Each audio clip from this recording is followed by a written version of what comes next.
Now we pivot back to Russia, and to better understand just how much of a debacle the Trump-Putin summit was, we need to get a better sense of who Putin is and what his ambitions are. And for that, we turn again to Mother Russia. Matt Schmidt, he's an associate professor of national security and also political science at the University of New Haven. He has lived in Russia. He was an international monitor for the 2014 elections in Ukraine, and he knows just about as much as anybody on that issue. And I spoke with Matt just a short time ago.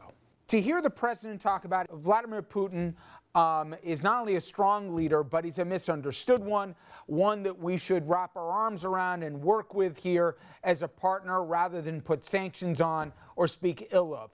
Tell the world or our audience who Putin really is and what he has on his resume. Putin is the leader of a mafia state. Putin is the head of that mafia.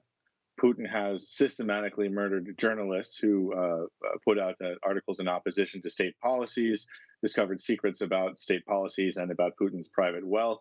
Putin has murdered individuals outside of Russia, as we've seen in the case just recently in the United Kingdom. In fact, an innocent person who simply stumbled across the nerve agent Novichok.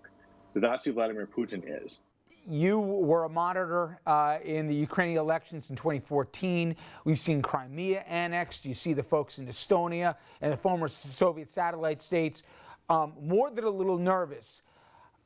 Would you argue they justifiably are worried before the summit and after what they heard from the leader of the free world standing next to Putin?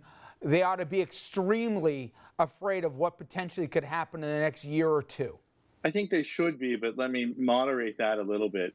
Vladimir Putin has a goal in mind to make Russia what he believes it once was, to make Russia great again, which actually was his campaign slogan in 2000 when he was first elected. The immediate foreign policy goals that he has had for quite some time have been to do two things: to diminish the European Union, to prevent Ukraine from tying itself to the future of the European Union instead of the future of Moscow, right? And then to diminish or destroy NATO.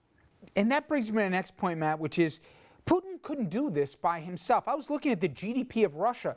It's less than Italy. The sanctions have had crippling effects. They've actually worked and they've minimized Russia in terms of the revenues they've generated from the oil, etc. He couldn't do this without the help of the President of the United States and, as you say, marginalizing NATO and by virtue of that also the EU, and also in many ways elevating Russia to an economic power that they're not. It's absolutely correct, Richard. The thing to remember about Vladimir Putin is the reason he's dangerous is because he's actually weak. Russia is weak militarily and economically.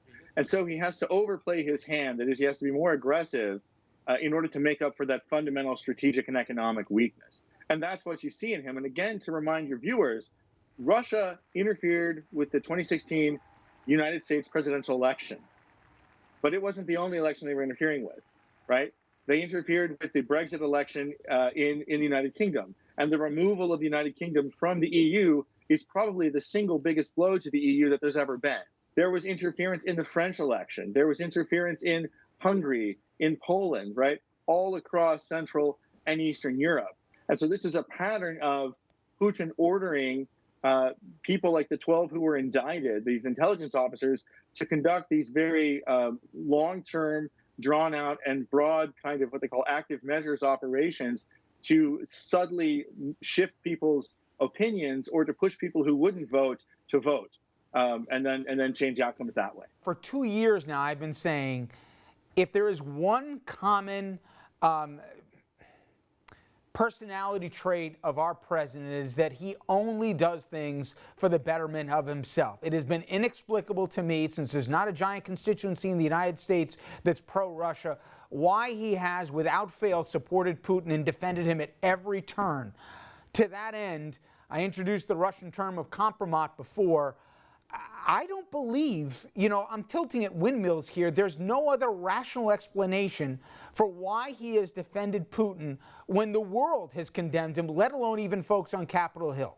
Richard, I was watching the press conference live, and at one point my jaw dropped when the President of the United States equivocated the work of his entire national security apparatus, the CIA, the FBI, and 14 other agencies, right? Tens of thousands of men and women, dedicated Americans, to the word of Vladimir Putin inside a private meeting.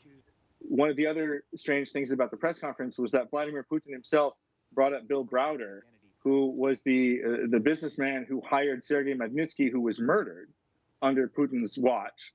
And then it's Magnitsky's name, which everybody keeps talking about. When we talk about sanctions on Russia, those are the Sergei Magnitsky Act sanctions. And that law has been repeated in other countries. It's not just a U.S. law in order to shut down some of the money that Putin has out there that's his personal money or money from these billionaires around him. I mean, it was basically a threat in a public international forum.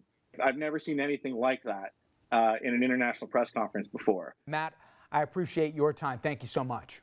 Coming up next, we're going to end on an uplifting note, a profile in courage. Jim Kelly appeared in 4 Super Bowls, but now he's fighting his biggest battle yet, that against cancer, for the 2nd time. We're going to show you part of the emotional speech he gave about perseverance.